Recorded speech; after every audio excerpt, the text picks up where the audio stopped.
Ignition sequence starts. 6, 5, 4, 3, 2, 1, 0. Liftoff. We have a liftoff.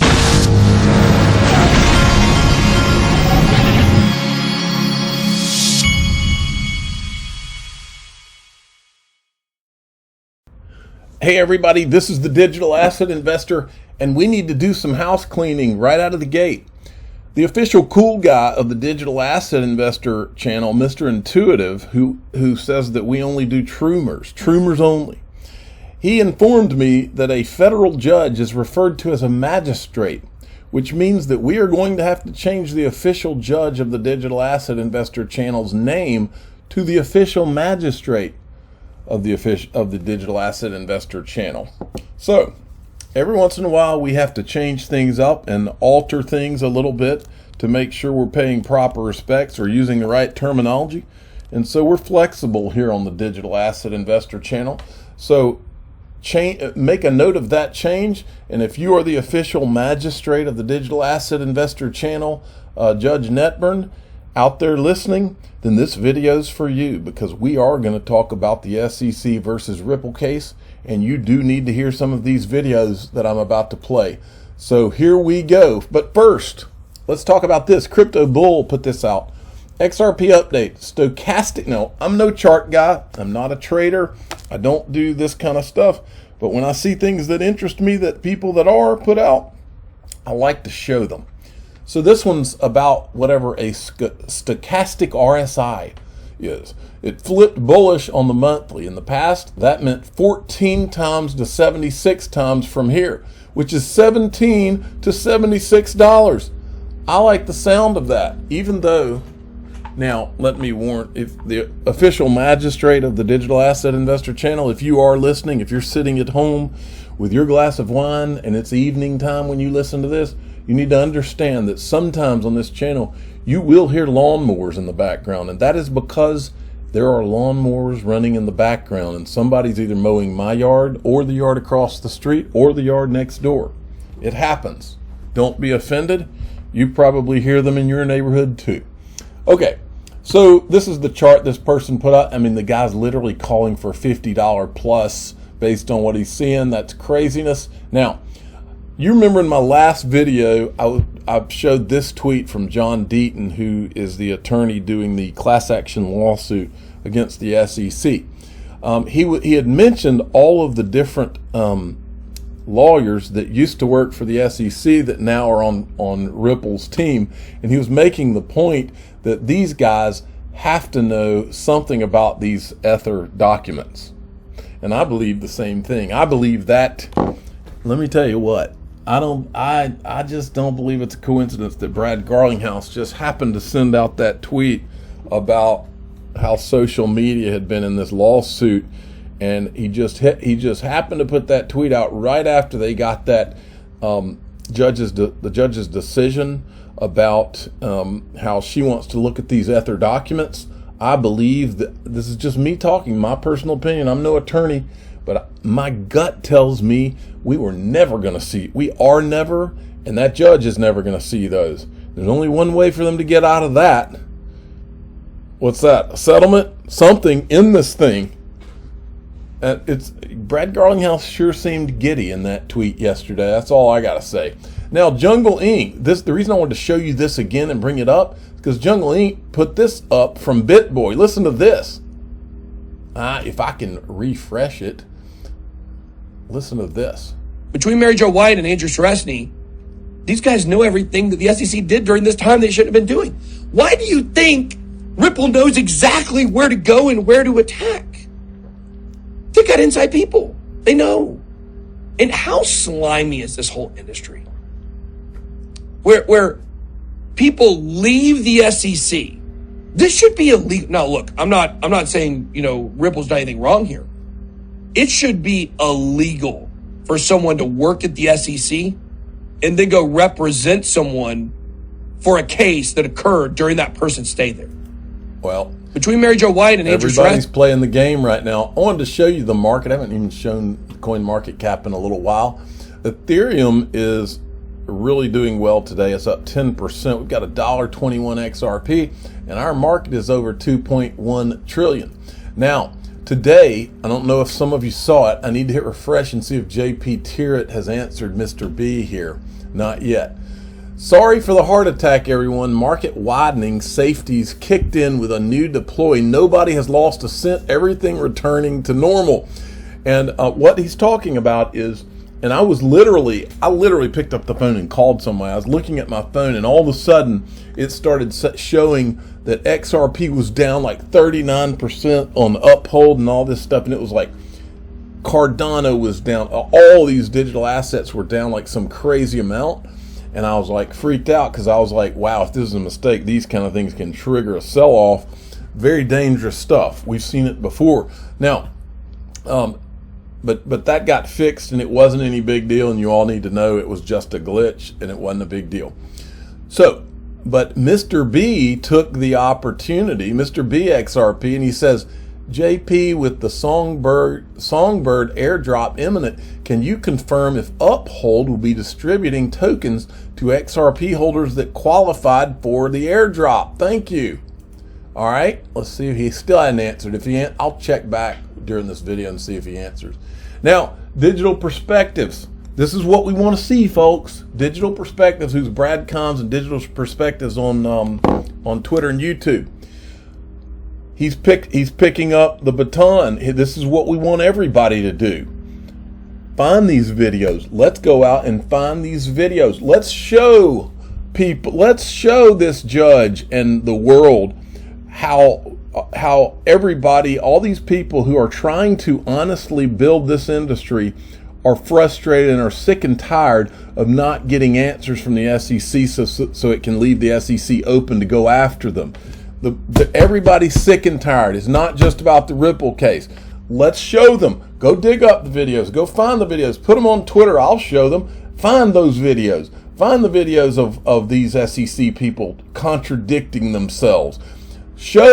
Put a spotlight on the fact that the Wall Street media, CNN, CNBC, Fox Business, all of them, Maria Bartiromo, Andrew Ross Sorkin, Jim Cramer, Julia Chatterley, none of you have covered any of this. None of you. Show the world that they're not covering it. Retweet it. Tag them in on these things. Embarrass them. If that's what it takes, let's embarrass them. Stomp on their character, which obviously they don't seem to care one way or another about the truth. If they did, their audiences would have already heard about this stuff. Show the world.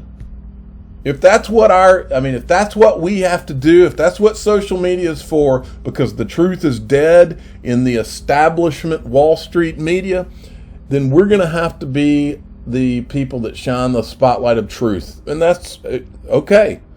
I'll be glad to tell my children that that's the fight that their dad fought. It should be fought by the Wall Street media, but they decided they're not going to do their job. And you all know it's true. All right, so Digital Perspectives is starting to fight the good fight here too. Why? We suggest to them that. So how would we suggest to them that they, not be a target? Let's assume that there is no clarity. They want to move forward. How do they do the best job they can of staying under the radar and building a business while the SEC is figuring this out? I guess I'll just start with quick thought is that the industry is coming up with a lot of self-regulatory best practices, and those are good guidelines to follow and try to stay ahead of. A good example is doing AML KYC on purchasers. There may not be technical requirements to comply depending on the type of entity, but that's best practice that is developed over time and maybe something to consider. Business deal together, some central counterparty is going to commute trust. Mm-hmm. As a consumer, that's Visa and Amex. In a banking world, that's correspondent banks, because you're using correspondent banks to do a cross-border transaction. Give this audience a sense of how you guys have already put the infrastructure into place. We actually primarily use technology behind the firewall, and that's really because that's where the banks are comfortable. Right. We're plumbers. We're enabling a much more efficient plumbing, but the endpoint where regulators care is, some governments care about capital flow controls, some care a lot more about KYC and AML and OFAC and any other acronyms, they get enforced at the endpoint. We don't change that. You can't do an anonymous transaction on RippleNet because every endpoint we work with is a regulated financial institution. All right, so great video from Digital Perspectives. Now, we've got, this is great. Now, when I saw this, I went and found a video of what he's talking about, but watch this. Of course, cryptocurrency presents. Look, these are all attorneys, and the guy that's speaking right now is an attorney that's kind of talking like pro SEC, like they're doing a great job kind of talk. Listen to this. Of course, cryptocurrency presents different practical issues or different exact issues than a citrus grove. So of course we're going to have different things, and that was what the SEC was trying to do. A couple of days ago, Valerie, 2 days ago at Consensus said that to not interpret what Hinman said about the decentralization characteristics as a Hinman test. She said specifically, and I quote, "There is no Hinman test. There's no such thing." He was just extrapolating on how the Howey test could be interpreted in today's age. Okay, so I want you to follow me here because I've figured this out. We know from that, my favorite SEC commissioner of all time, Robert Jackson, we know he laid out what the Jay Clayton ICO strategy was, which was first Jay Clayton and friends go out and say that all ICOs that I've ever seen are securities. Step 2, according to him, phase 2 was Hinman goes out and gives the speech. And then phase 3 was have this FinHub where Valerie Chapinick is, and that's where you can go. You can go and talk to her, and what it really is, that's where they can bog your butt down for the next few years until you settle with them or whatever. Okay, but that was the plan. But the conclusion, this is purely my personal opinion, the conclusion based on poring over hours and hours of evidence is, here's what I believe. I believe that was the strategy, but I believe that for some reason, and I think this is the reason, I think Ripple knows something about those Ethereum documents, and that's the reason the SEC never wanted those to be seen, because I believe there's something really bad inside of those Ethereum documents that points to some reason that they wanted to use that Hinman speech to get Ethereum across the finish line so that it could be considered not a security. After the Hinman speech, I believe the whole idea was that they wanted to slam the door on everything else. So that, well, yeah, Hinman said that, but it's really, you can't really be centralized a security and then become a non-security. Valerie Chapinick, however you say her name, she walks it back. She walks it back here, and then she walks it back again and tells you what the actual standard is, and then I'll show you how that applies to Ethereum and how ridiculous it is. Watch this. I got to hit a refresh again. This was a speech your boss, Bill Hinman, gave last year. By the way, that volume is low, not because of my end, but because the video quality on YouTube. One of those statements was a speech your boss, Bill Hinman, gave last year. He got a lot of attention for sort of drawing a distinction between if a token begins as a security but then becomes sufficiently decentralized, maybe it's no longer a security. How do you feel about that now? What do you think the market response to that was? Is that, how does that fit into the Howey test and all the other things that you look at? So Bill Hinman's speech, and I'm not going to speak for him, but I think I have a good insight as... By the way, this is from September, or I think it was September 2019. I know it's 2019. What he was trying to get at. It was not a new test. It's not the Bill Hinman decentralization test.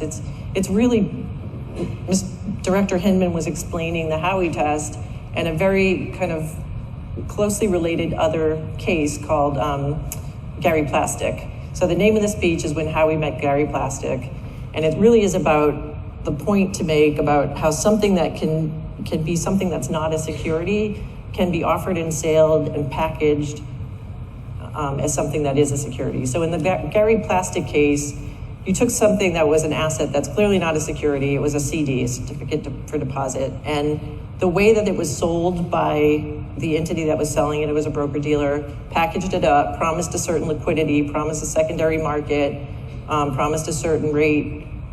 The promises made around the offer and sale of that asset that was not a security made that entire investment scheme a security. So the point that Director Hinman, I think, was trying to make here is that the manner of offer and sale of something can turn something that may not be a security in one context into a security in another context. So when you talk about... No, the point he was trying to make in that speech was that you can become decentralized, and that took you from being a security to not being a security.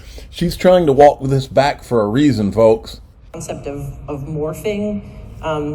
I think that's kind of one way of looking at it, but it's not the more accurate way to look at it is it can be offered and sold under one set of circumstances as a security, and under a different set of circumstances, perhaps at a different point in time, offered and sold as something that no longer constitutes. Folks, in this part of the country, we call this the fox being in the hen house, okay? And he's over the target right here, this Bob Fahey, or whatever, however you say his name.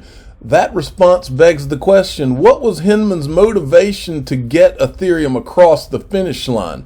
Because that's what they did here, folks. I can smell it.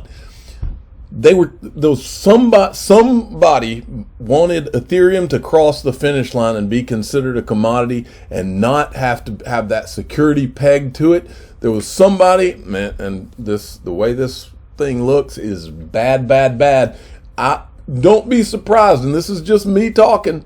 My gut tells me that nobody's ever going to see those Ethereum documents, which leads to, it can only lead to this thing being over. It can only lead to that. I don't think these guys won't have any intention of ever having anybody see those Ethereum documents, because I think that there's bad stuff buried there. I think there was a reason. This stuff makes no sense. 1 minute Hinman saying it's, oh, you can be a security and then become decentralized. Now you're not a security. Now she's walking it back, but she's not done yet, folks. She does it here too. Listen to this. If you've got an ecosystem where eventually the ecosystem will be built out and people are going to use the digital token to fuel the system or to buy a good and service that's available on the ecosystem, and that system hasn't been built yet, and the software is going to be developed, and the people are going to be recruited, and someone's responsible really for doing that and making the promise to do that, and that's going to build the value of the network over time, then it's probably, it's got the hallmarks of a security. Something Bill mentioned in his speech was maybe go a more traditional route of debt or equity. Right. Now listen to what she says again. A digital token to fuel the system or to buy a good and service that's available on the ecosystem. And that system hasn't been built yet. Right. That system hasn't been built yet. The software is going to be developed. Software is going to be developed. People are going to be recruited. People are going to be recruited. Someone's responsible really for doing that and making the promise to do that. And that's going to build value of the network over time. That's going to build the value of the network. It's going to build that platform, right? Okay. All right. By her new standard, it was the decentralization according to Hinman, but now they're going to change it so nobody else can walk through the freaking door. But since she wants to say that is the standard, here's what I did. I said, watch this video and then look below. I went to the Wayback Machine at ethereum.org on July 23rd, 2014 was the day of their ICO. The day of that Ethereum ICO includes a document they put out called an intended use of revenue. On that document, it says that 76.5% of their revenues, of the revenue they got from the pre-sale, is going to be used for the development of the platform. And you don't have to take my word for it, because here it is. Wayback Machine. Here's the Ethereum pre-sale. Next page, right here, to learn more about our plan's intended use of revenue. If you click on that now, that document is gone. But luckily for you, I was able to find a copy of it. Intended use of revenue, right here. Delivery. Development of Ethereum platform and tools, 76.5%, right there, fixed amount, $15 million. Get it? Got it? These people are playing games, folks, and they have been playing games from the outset, and people are pissed, not just about the Ripple case, crypto. The people in crypto, these attorneys that have been sitting on these stages at conferences for years now, and they're all hemming and hawing about how these clowns cannot get their act together, And the truth of the matter is they can get their act together. They've been intentionally not getting their act together. And that's why you have to ask the question, where's Congress? Where is the Wall Street media? Because we're pointing it out. I want to remind you all, if this market's going up today, Ethereum was up 10% last time I looked. When the market's going up, the bad guys come out to play. They come to try to hack your computer. If you don't have an antivirus software or a virtual private network like what I have, you need to get one. They've got 2 years of pure VPN at $245 a month. It's at the top of the description of this video. I'll put it in the description. It's at the very top. It's a link. I'm the digital asset investor. I'm not an investment advisor. This is for entertainment purposes only. Please subscribe, hit the like button, tell your friends and family that things really are beginning to look very interesting in what's going on. Pay attention, folks.